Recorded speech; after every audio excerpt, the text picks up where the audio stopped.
The Day the Earth Swallowed a Lake, The Unbelievable Catastrophe of Lake Peigneur. Prologue, The Illusion of Serenity. In the heart of Iberia Parish, Louisiana, nestled amidst the dense, humid embrace of the American South, lay Lake Peigneur. It was the morning of November 20, 1980. To any outside observer, the scene was the very picture of idyllic tranquility.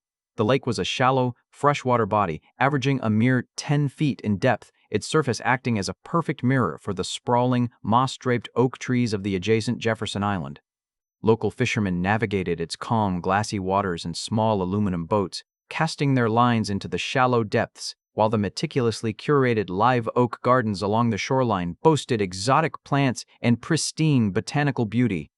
Rising starkly against this picturesque natural backdrop was an imposing structure of industrial ambition, a 150-foot-tall, multi-million-dollar Texaco oil drilling rig. Operated by the Wilson Brothers Corporation, the massive steel behemoth known as Rig 10 was engaged in exploratory drilling. The rhythmic, mechanical thumping of the drill and the low hum of diesel generators echoed across the water, a testament to humanity's relentless quest for subterranean resources. However, beneath the muddy floor of Lake Peigneur lay a geological anomaly that would soon turn this peaceful morning into a theater of unimaginable destruction. Chapter I. Two worlds separated by a thread. To understand the sheer magnitude of the catastrophe that was about to unfold, one must understand the unique geology of Jefferson Island. It was not a true island, but rather a salt dome. A massive, underground pillar of solid rock salt that had been pushed upward through the Earth's crust over millions of years by tectonic pressure. Deep inside this colossal pillar of salt operated the Diamond Crystal Salt Mine. It was a sprawling subterranean metropolis. Using the room and pillar method, miners had spent decades carving out caverns of staggering proportions. These underground chambers were as large as medieval cathedrals, with ceilings soaring 80 feet high, supported by massive pillars of untouched salt. The mine reached depths of 1,500 feet, featuring miles of winding, dark corridors, illuminated only by the harsh glare of industrial floodlights and the headlamps of the 50 miners working below. The oil drillers on the surface and the salt miners deep in the earth operated in complete ignorance of one another. They were separated by a layer of rock and sediment that both teams believed was impenetrable. But human error is the ultimate solvent of safety. A critical, yet seemingly mundane engineering mistake had been made in the planning offices days prior. When plotting the coordinates for Rig 10, the surveyors had misread the map projection. They had confused the transverse Mercator projection with the Lambert conformal conic projection. In the precise world of petroleum engineering, this minor mathematical discrepancy translated to a catastrophic physical reality. The massive oil rig was not positioned over an untapped oil reserve. It was positioned directly over the highest structural ceiling of the Diamond Crystal Salt Mine's third level. Chapter 2. The Fatal Penetration. At approximately 4003 a.m., the drilling crew was awake and fighting through the mundane routine of the night shift. The 14-inch drill bit was steadily chewing its way through the sediment beneath the lake, grinding deeper into the earth. Suddenly, at a depth of about 1,250 feet, the machinery seized. The massive drill pipe, weighing thousands of pounds, suddenly jammed and jerked violently. The mechanical groan of stressed steel echoed across the dark water. The crew, experienced but completely unaware of their true location, assumed they had simply hit a tough patch of rock or a stubborn deposit of gravel.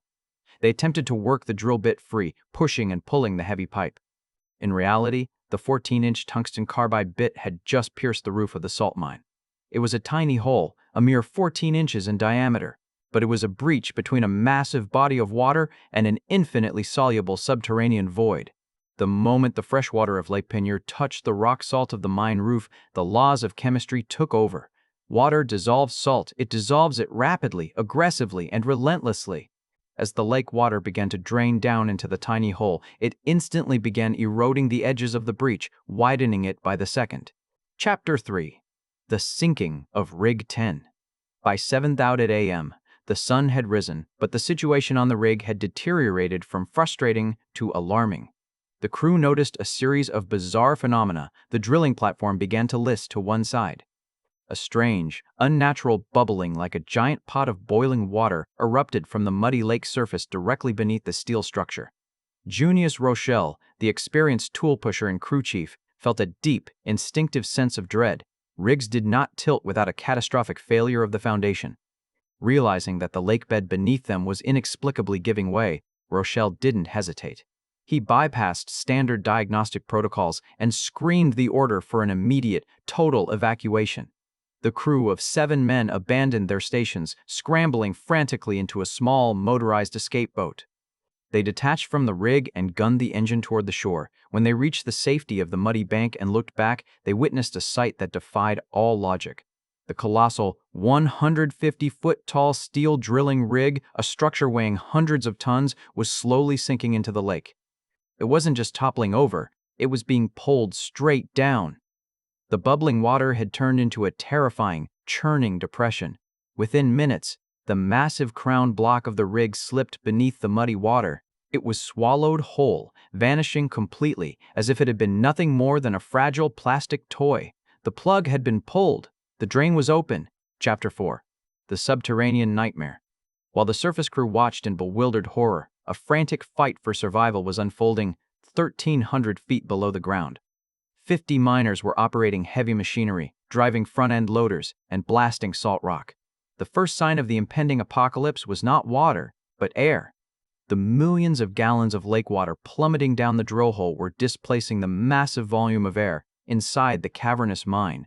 This displaced air was forced through the narrow mining tunnels, creating a terrifying, high-pressure gale. The miners heard a deafening, shrieking roar echoing through the dark corridors, like a freight train barreling down the tunnels. Then came the water. Muddy, dark torrents began flooding the lower levels of the mine, rising with terrifying speed. The ceiling of the mine began to groan and crack. As the fresh water dissolved the massive salt pillars that held the roof up, enormous slabs of rock salt, weighing hundreds of tons, began to detach and crash into the flooding waters below. Ray Lassine, an electrician working in the mine, realized the magnitude of the disaster. With communication lines failing, he resorted to the ultimate emergency protocol. He rushed to the main breaker box and flashed the underground lighting system 3 times. It was the universal, undeniable signal for all personnel to drop everything and run for their lives. A desperate, chaotic race against time ensued. The miners abandoned their heavy bulldozers, their tools, and their stations. They ran through the dim, increasingly unstable corridors toward the main elevator shafts. The water was surging behind them, a relentless, muddy tide swallowing the multi-ton machinery they had just abandoned. Heart-pounding, the men piled into the slow-moving industrial elevators. The water was lapping at their ankles as the heavy steel doors finally closed. As the elevators began their agonizingly slow ascent to the surface, the miners listened in absolute terror as the sounds of the mine collapsing echoed from below. Slabs of salt the size of houses were falling. The mine was tearing itself apart. Miraculously, agonizingly, the elevators reached the surface. All 50 men stumbled out into the morning air. Just minutes after the last man stepped off the elevator, the subterranean complex they had just escaped was entirely submerged and destroyed forever. Chapter V. The Monster on the Surface. Back on the surface, the situation had escalated from a sunken rig to an apocalyptic geographical event. The 14-inch drill hole had dissolved and expanded into a massive, ravenous crater hundreds of feet wide. Lake Peigneur was emptying into the earth. A whirlpool had formed at the center of the lake. It was not a small eddy, it was a quarter-mile-wide vortex of unimaginable, terrifying power. The sheer gravitational suction of the draining lake created a localized force of nature that nothing could escape.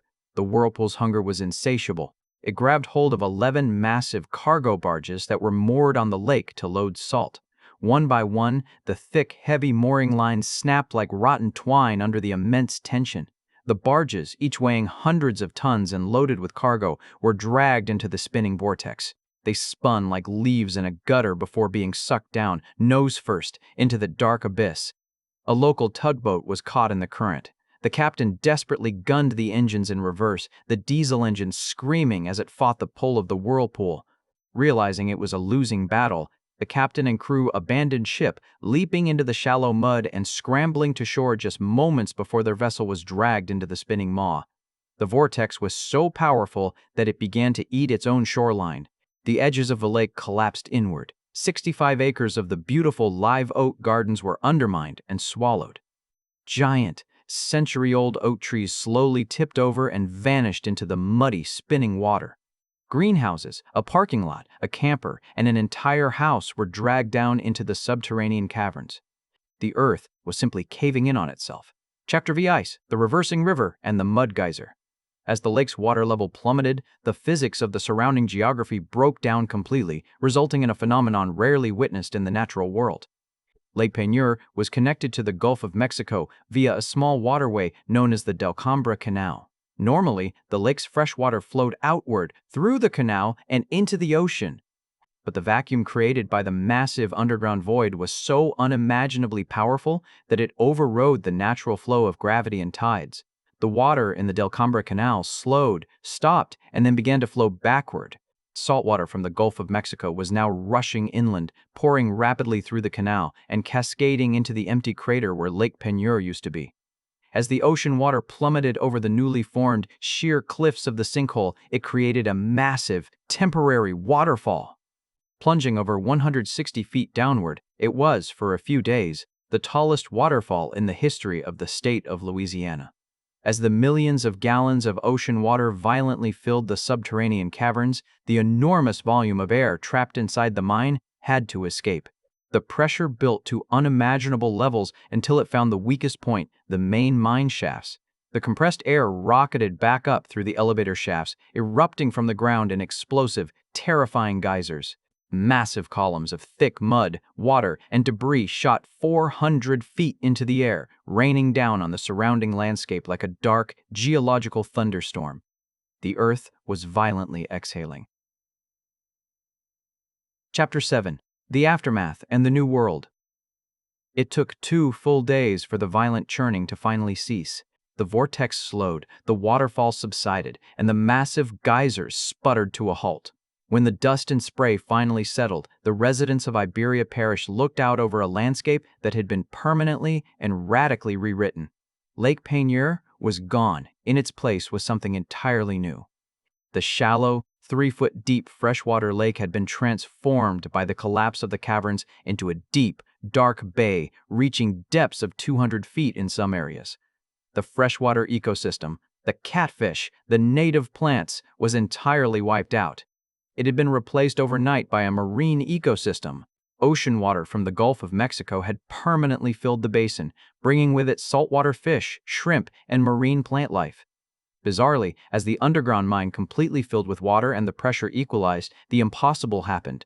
Of the 11 massive cargo barges that had been swallowed by the terrifying abyss, 9 of them suddenly bobbed back up to the surface. Stripped of their cargo but structurally intact, they popped out of the dark water like massive corks, floating eerily on the surface of the newly formed saltwater bay. Investigations were immediately launched. The Texaco Oil Company and the drilling contractor, Wilson Brothers, were heavily scrutinized. The Diamond Crystal Salt Mine Company sued Texaco, and the local botanical garden sued everyone involved. In the end, out-of-court settlements totaling tens of millions of dollars were paid out to compensate for the annihilated mine, the sunken rig, and the destroyed land. Yet, as engineers, geologists, and locals surveyed the incredible apocalyptic destruction, one fact stood out above all the lost millions and the altered geography. It was a fact that defied all statistical probability and logic. Despite a multi-million-dollar oil rig being sucked into the earth, despite an entire botanical garden vanishing, despite 11 barges sinking, and despite a massive deep-earth mine collapsing under the weight of a reversing ocean, the death toll of the Lake Peigneur disaster was exactly 0. Every single oil worker on the rig had recognized the danger and escaped in time. Every single one of the 50 miners working 1,300 feet below ground had made it to the elevators and reached the surface before the water consumed them. Not a single human life was lost. Today, Lake Peigneur rests quietly under the Louisiana sun, hiding its violent, chaotic history beneath a deep, saltwater surface. The disaster stands as a chilling, awe-inspiring testament to the fragility of human engineering.